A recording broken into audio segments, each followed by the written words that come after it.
Jonquière. Alors, je cède maintenant la parole à Mme la députée d'Hochelaga-Maisonneuve, qui est porte-parole pour l'opposition officielle en ces matières. Madame la députée. Alors, merci, Monsieur le Président.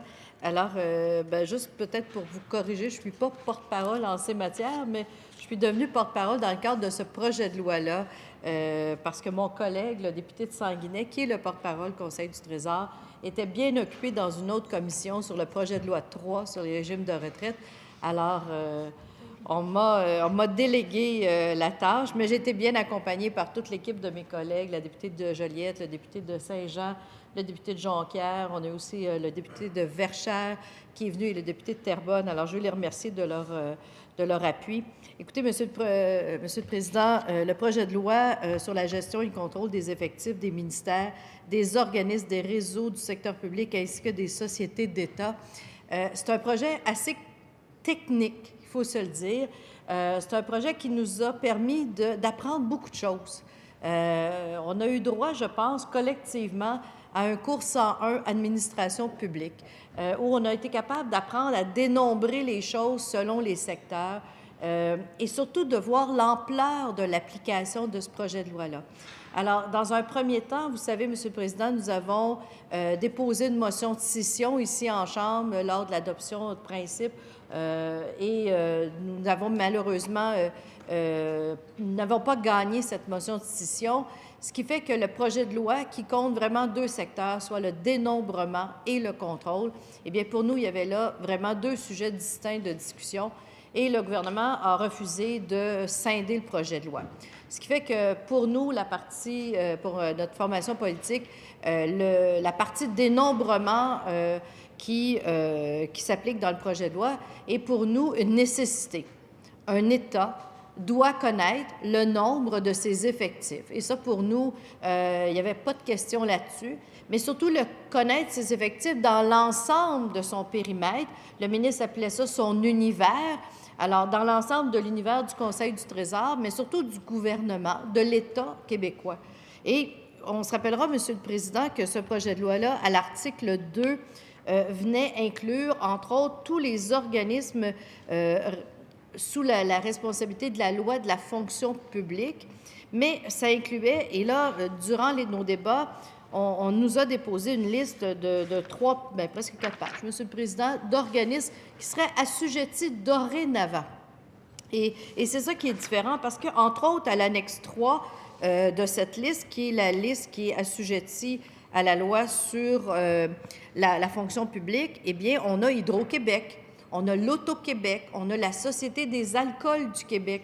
Alors, dans ces grandes institutions de l'État, nous n'avons pas, à ce moment-ci, l'État n'a pas l'information concernant quel est le nombre d'effectifs et quels sont les contrats. Et on se rappellera le débat qu'on a eu ici, Monsieur le Président, il y a quelques années. C'était mon collègue de Jonquière, à ce moment-là, qui était porte-parole au niveau des ressources naturelles.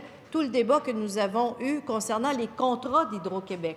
Alors, ce projet de loi-là vient assujettir Hydro-Québec à justement fournir l'information au Conseil du Trésor sur les contrats. Alors, c'est vraiment le contenu de ce projet de loi-là, mais ça assujettit les commissions scolaires, les collèges d'enseignement, et ça assujettit dans sa forme initiale les universités du Québec, ses composantes, les agences de santé, les établissements privés et publics conventionnés. Ça, c'est nos CHSLD privés conventionnés.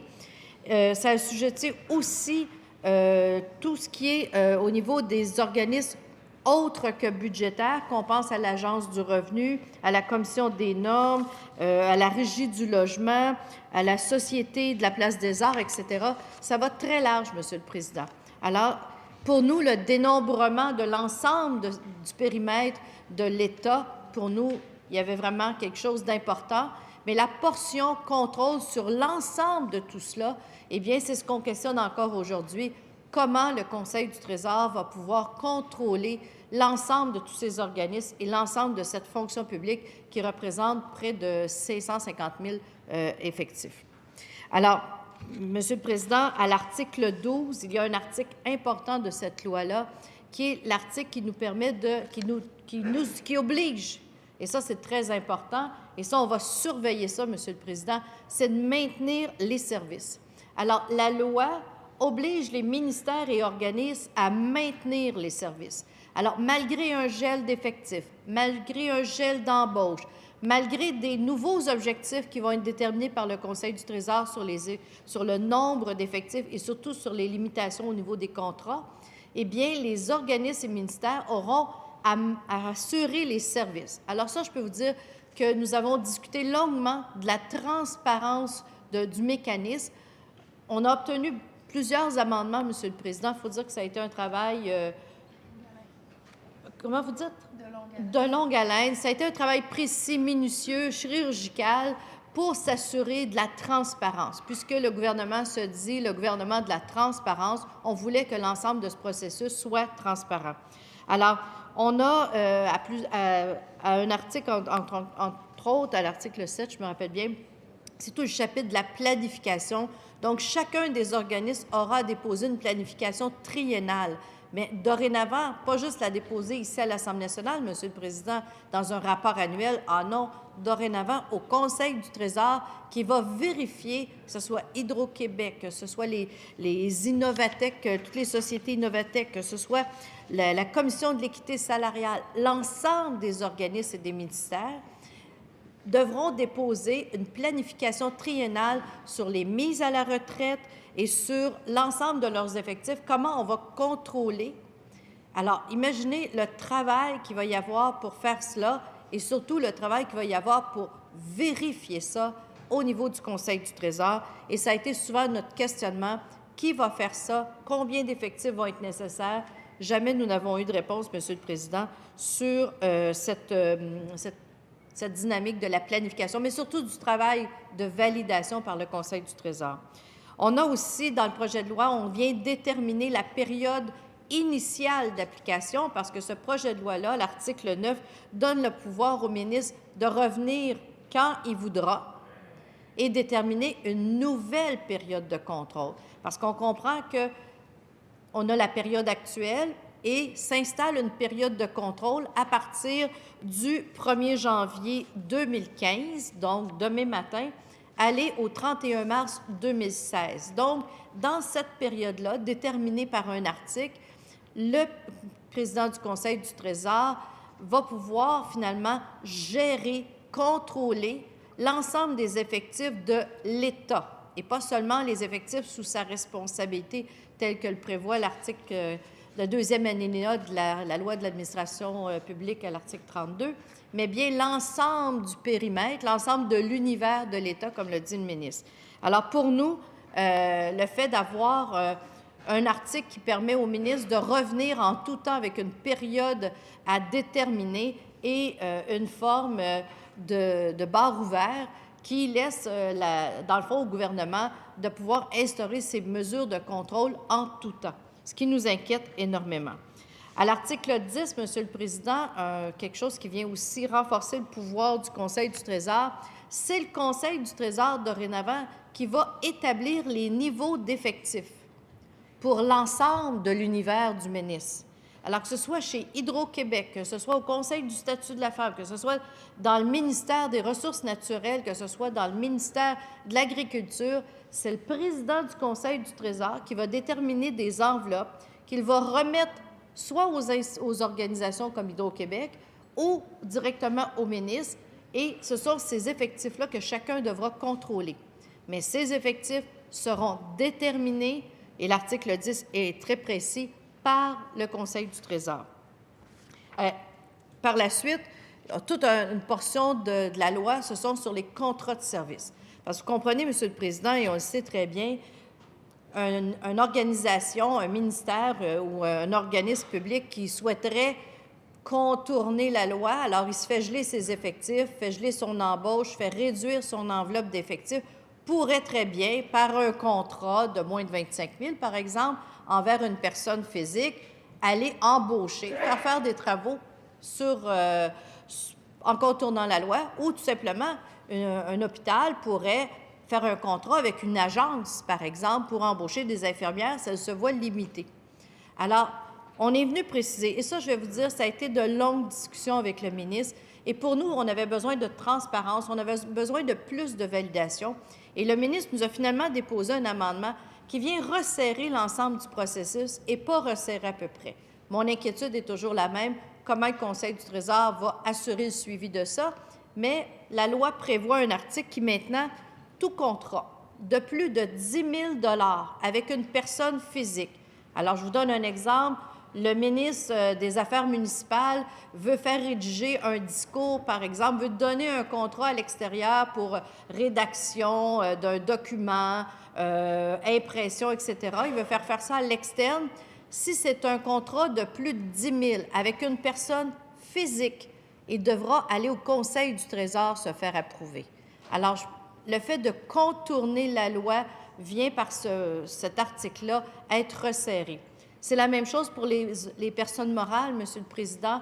Les contrats de 25 000 avec des personnes morales, il va y avoir une validation à tous les 3 mois.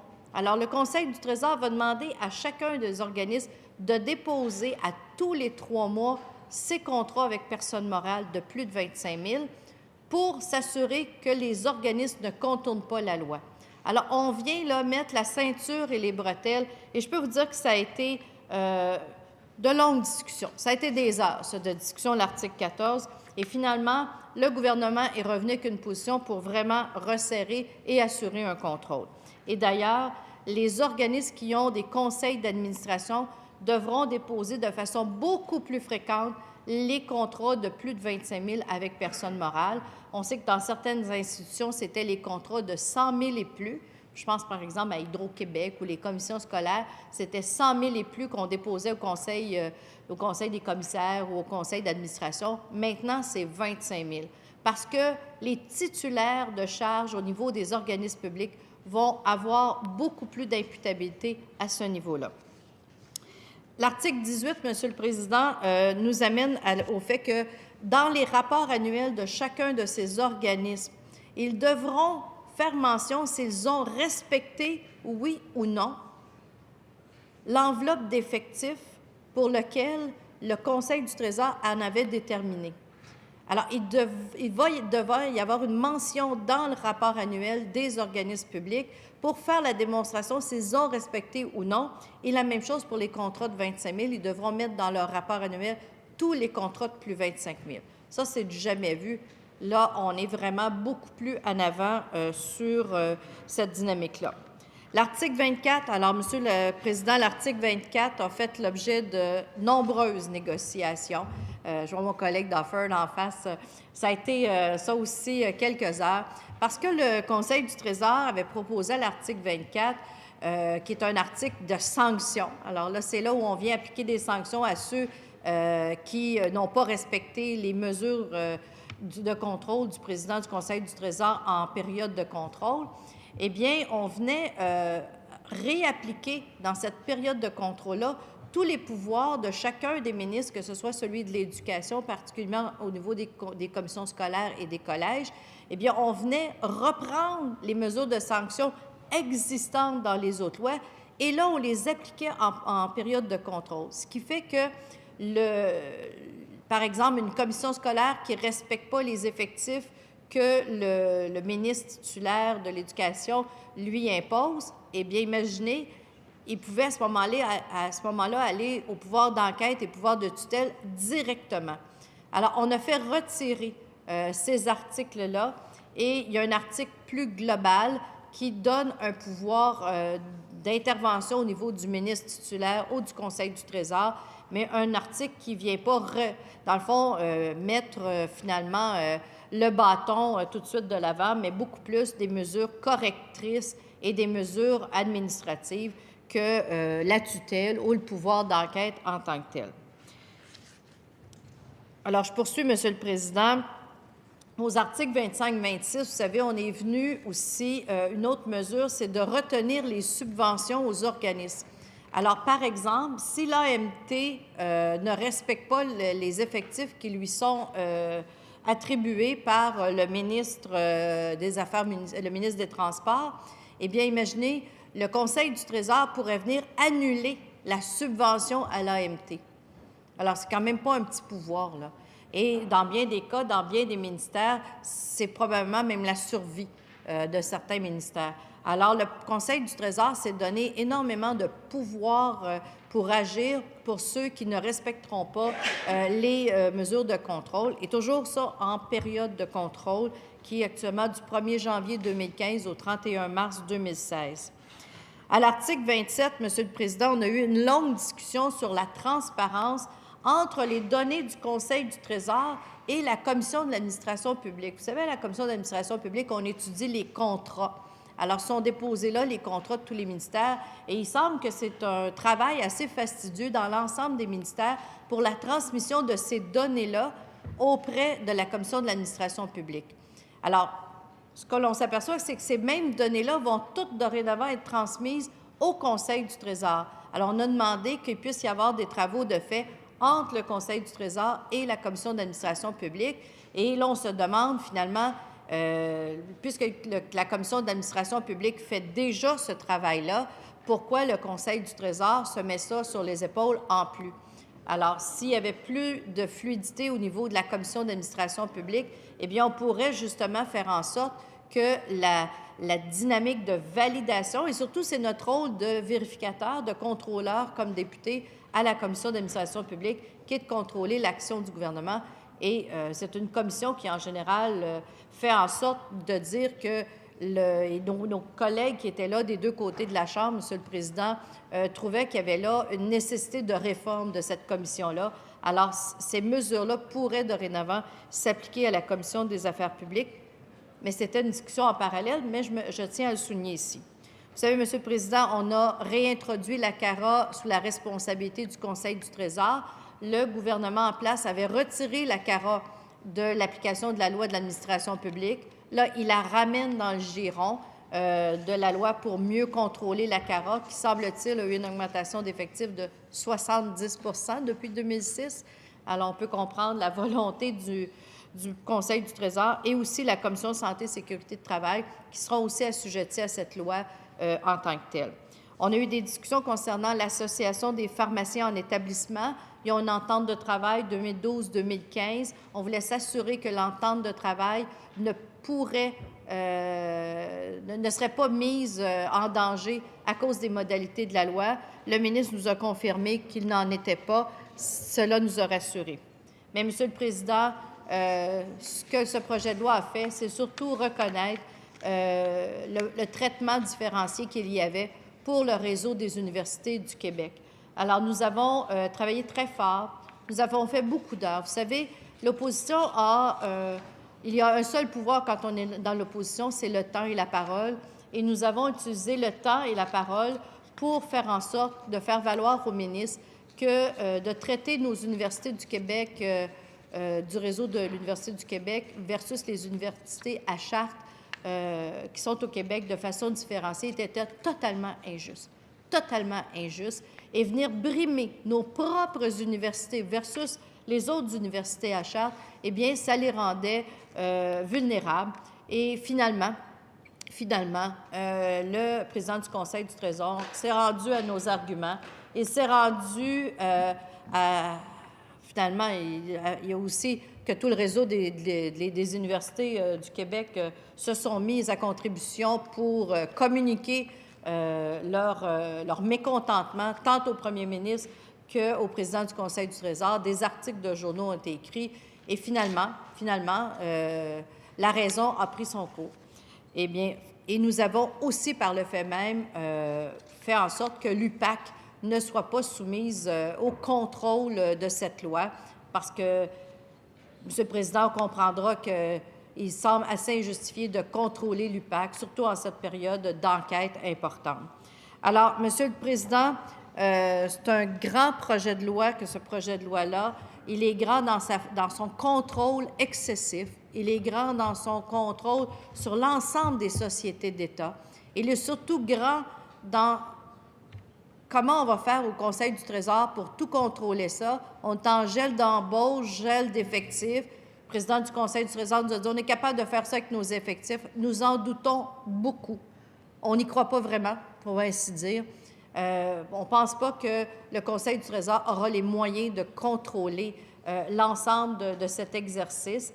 Et c'est pour ça que, M. le Président, pour nous, l'exercice de dénombrement, il est important, mais l'exercice de contrôle, on le trouve excessif et on ne croit pas à la capacité du Conseil du Trésor de pouvoir faire appliquer cette loi. Alors, c'est pour ça que, M. le Président, nous allons voter contre. Très bien. Merci à vous, Madame la députée d'Hochelaga-Maisonneuve, porte-parole temporaire, si j'ai bien compris.